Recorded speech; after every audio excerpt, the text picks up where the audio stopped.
What's good, faves? It is Saturday morning. Welcome to winter break. Hey, I'm so happy that it's winter break, but I'm going to be very, very busy, and I hope I get everything done that I need to get done. But today, I'm going to take y'all with me. We're going to start a weekend vlog right now.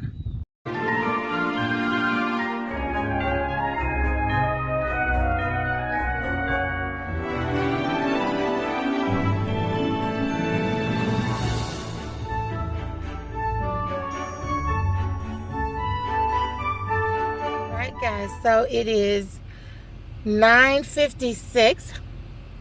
I have a 10 o'clock meeting. I have a 10 o'clock meeting, but I have a 10 o'clock meeting 2 minutes away from here. So it's at my credit union. Y'all do not say nothing about these eyebrows, because some of this is stencil and some of this is pencil. Anywho,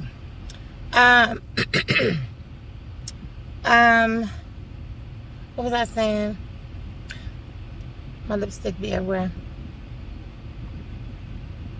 So yeah, so I'm on my way to a meeting at the credit union, because y'all know we're getting our affairs in order for the new year. Okay? Yeah. I got another meeting at the credit union next week.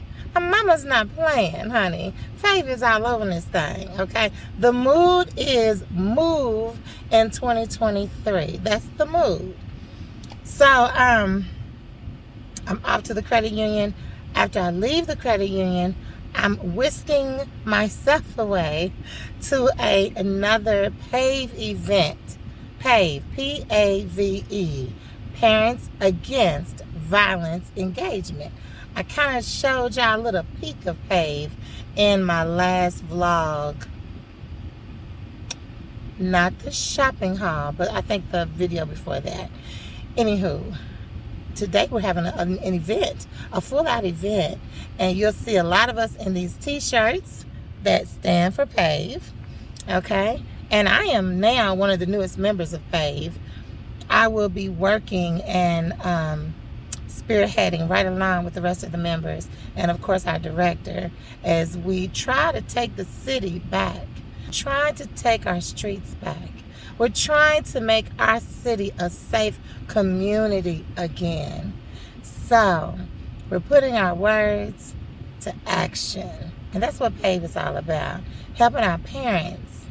Helping our parents parent. Helping our parents by giving them coping skills and how to parent skills and how to manage all of these things, mental health, behavior, all of these different things. We are trying to be a helping hand with that. So just wanted to let you guys know what P.A.V.E really is all about, and you'll get to see a little bit more, because I'm trying to have the camera on more than off once I get to the event. It just really depends on the mood, of course. All right, see y'all in a minute.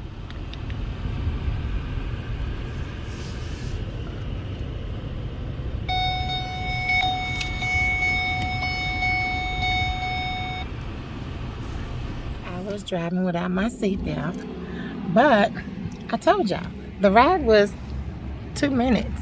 It's 10:02. I'm only 2 minutes late. I know, y'all, that's awful. I'm gonna do better in 2023. I have to. I have to.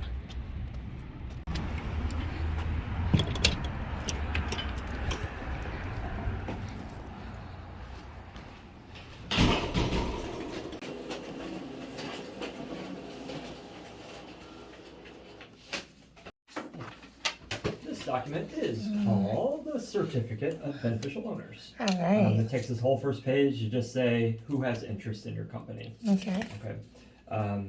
This lists you as the representative of the company today. Okay. This lists everyone with interest in the company today. Mm-hmm. If you see any errors in there, let me know. I'll punch through it real quick. Which actually I see.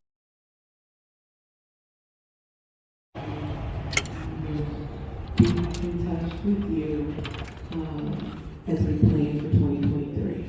I also want to take time to recognize our sponsors that are here. We have Reverend the names of the organizations and the address may have changed here and there, but Kenny every day is waking up saying, how can we help kids have a brighter today and a better tomorrow? And just seeing his heart and his passion every hour of every day. Every time I talk to him, he's the same way. Every day, just passionate about the kids in our community and wanting to give them a better future. I have never seen anybody just sort of wake up and chase the same dream with the same passion that he does every single day. And so this is a wonderful program, and we're so honored to be a part of it, and just excited to watch and see all the things that God's going to continue to do through each of your lives, and even more importantly, through the lives of the children that you're taking care of and raising up in this world. So it's an honor for us to be here, and God bless. All right. Awesome.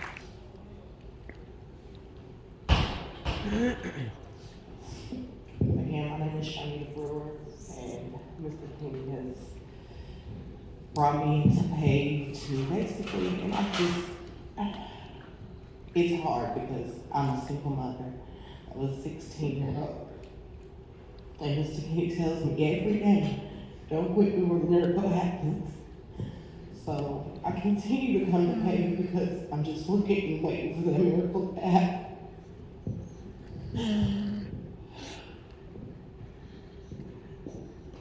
These group of people have been a blessing to me, and they're teaching me every week different tools to be able to manage and deal with the current situations that we're living in today. I'm very grateful to be a part of P.A.V.E. And I'm going to continue to be a part of P.A.V.E until the miracle happens, and even afterward. All right. All right.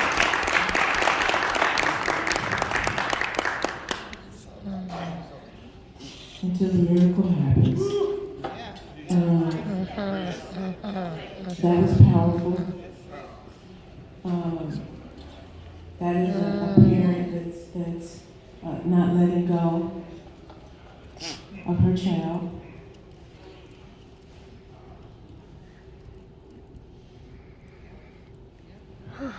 I know, right? Take a deep breath. I'm sorry. It's I okay. just feel what she's feeling. Yes. Yes. So a mother of two sons and a grandmother of, how many grandsons I have? However, the other day when Right. we heard on the news of the shooting at Jefferson Mall, immediately my brain went to, Where are my children? That's right.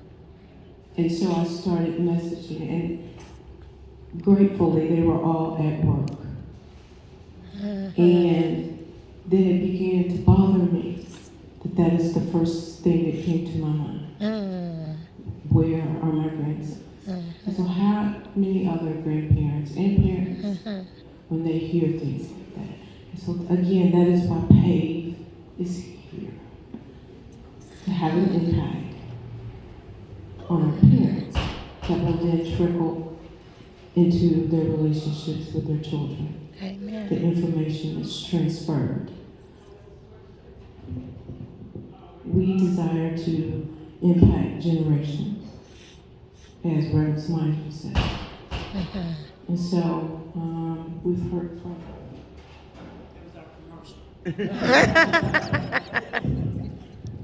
First and foremost, good afternoon, everybody. How y'all doing today? Good afternoon. Nah, that didn't sound like y'all was having a good. Good afternoon. You know, I'm gonna treat it like we in church, man. Y'all understand the call and response, right? All right. My name is Derek Mitchell, and I'm a 39-year-old non-custodial father. And when I was a little boy, I never would imagine that I would have 4 children and I wouldn't be living in the same household as her. And the call to respond to that reminded me of Joshua when he was called to take the people over into Jericho. Because he was mourning from what happened to Moses. It didn't play out the way that he anticipated it to play out. But it was a time where God said it's time to quit mourning and get up. And answer the call to what I've directed you to do. And so I had to quit. I had to quit trying to fit into a box of a traditionalist of how it's supposed to look like. I had to quit having a pity pat party and saying, woe is me. Why did this happen to me? Why did I not grow up in a household with my children? Why did this divorce happen? And I had to step up to the plate and do what was demanded and commanded by God. And the first thing was to be a father to my children. So that meant running up and down the highway to Indianapolis, running up to Frankfurt to see my son, going through traumatic situations with my children. Had to clean myself up. I'm in my second year of sobriety because I realized everything I was doing was impacting my kids. Yes, yes. I get the benefits now of my daughter receiving her second college acceptance letter, right? I'm a first generation college student. I had a 13 on my ACT. But I was able to obtain not a bachelor's degree, not a master's degree, but then I started being in a program when I was working on my PhD, right? And all this is from a young man that had a 13 on his ACT, failed not having a successful marriage, but what I was doing was getting my relatability on. Because if somebody's sitting in this crowd right now where it didn't work out perfectly in your situation of how you wanted to raise your kids, but guess what? At the end of the day, they still need you. They still need you to make sure the homework is done. They still need you to prepare clothes for them. They still need you to guide them and show them how to be non-custodial parents if it don't work out. See, a lot of us got it messed up. We think we can't relate to our kids because we failed. That's more reason for you to relate to your kids. Because if you came back, so can they. And these kids are tired of seeing everything always perfect in front of them. That's why they turn to some of the negativity that they're seeing.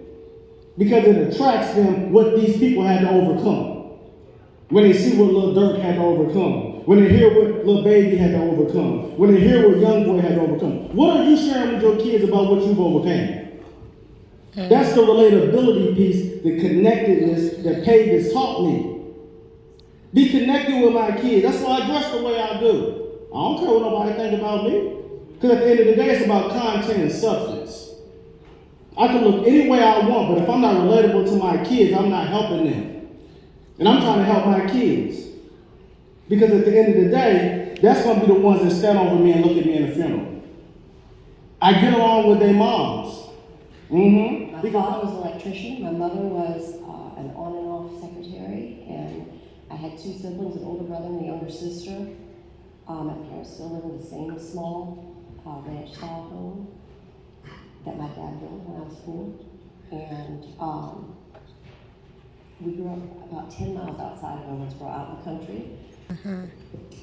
My mother was interviewed by my daughter for a school project a few years ago, and she asked my mom the question, what are you most proud of?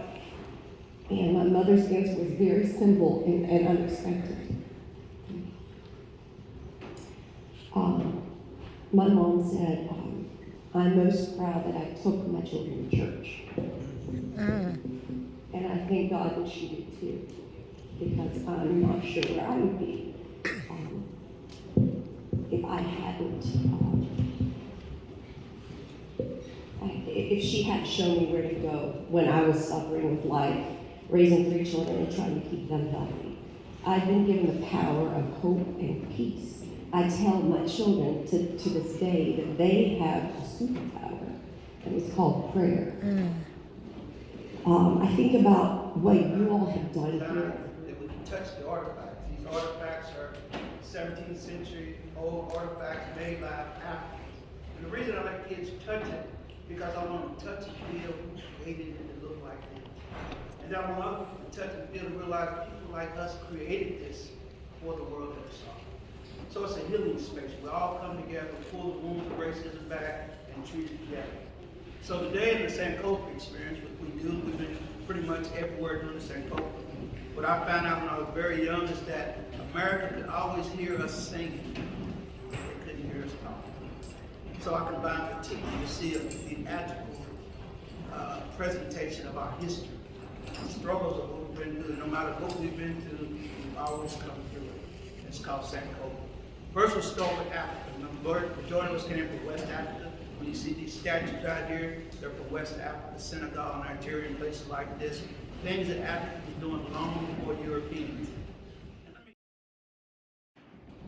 Good afternoon. Good afternoon. I am King Ola, all the way from Africa.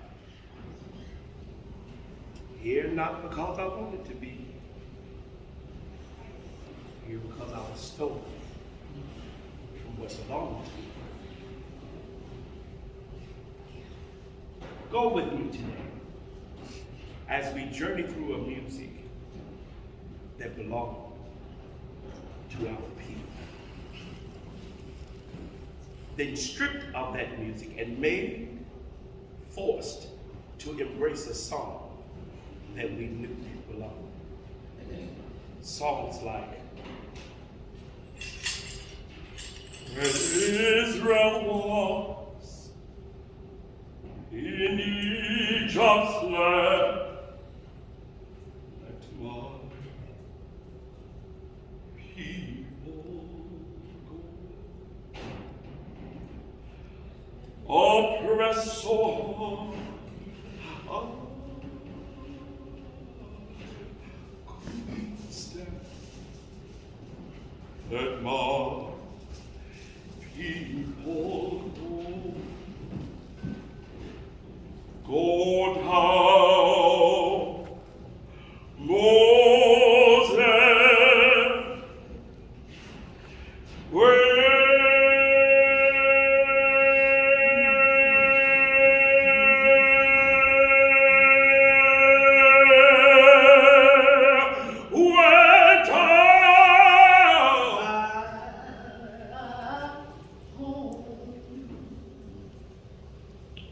Well, children, I tell y'all, where there's so much racket, there must be something out of kilter.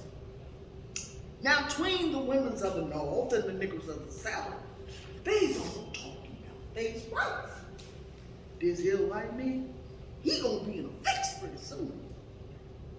But what's all this here talking about? That man over there says women's ought to be helped into carriages and lifted over ditches and have the best place everywhere. make them hear and say to those who blame us for the way we chose to fight, that sometimes there are battles that are more than black or white.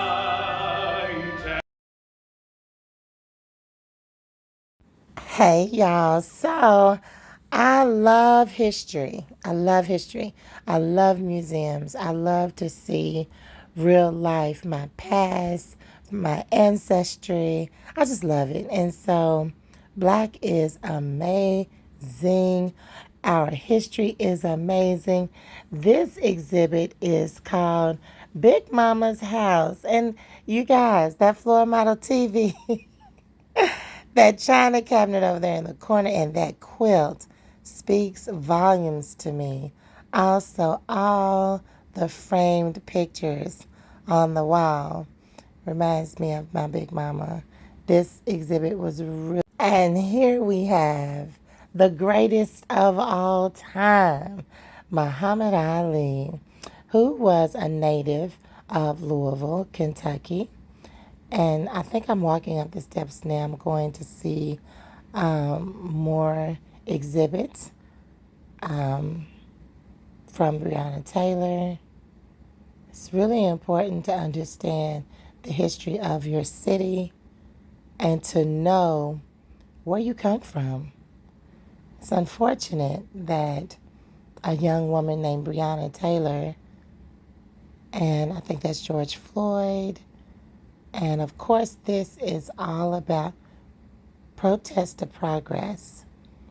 What is happening in our cities, in our country, in our world, the racism, and it's just such an awful thing. And how a beautiful young woman was, her death indeed woke up a nation, and it motivated people to stop the violence, and not only stop the violence, but to seek justice. That it's not okay, that she wasn't just another black woman in the wrong place at the wrong time. First and foremost, she was at home. The exhibits are very, very nice, and artwork is beautiful. If you are in the Louisville, Kentucky area, visit Roots 101, the African American Museum.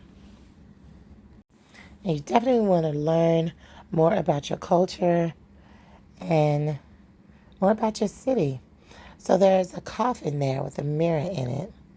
I didn't really get to show it to you, but he wanted people to see themselves so you can make a change, so you would be motivated to make a change. This exhibit is, I think, just for the visitors, if they wanted to take pictures with the background, holidays. We are on the second floor. I'm about to look down at the main floor. Yeah.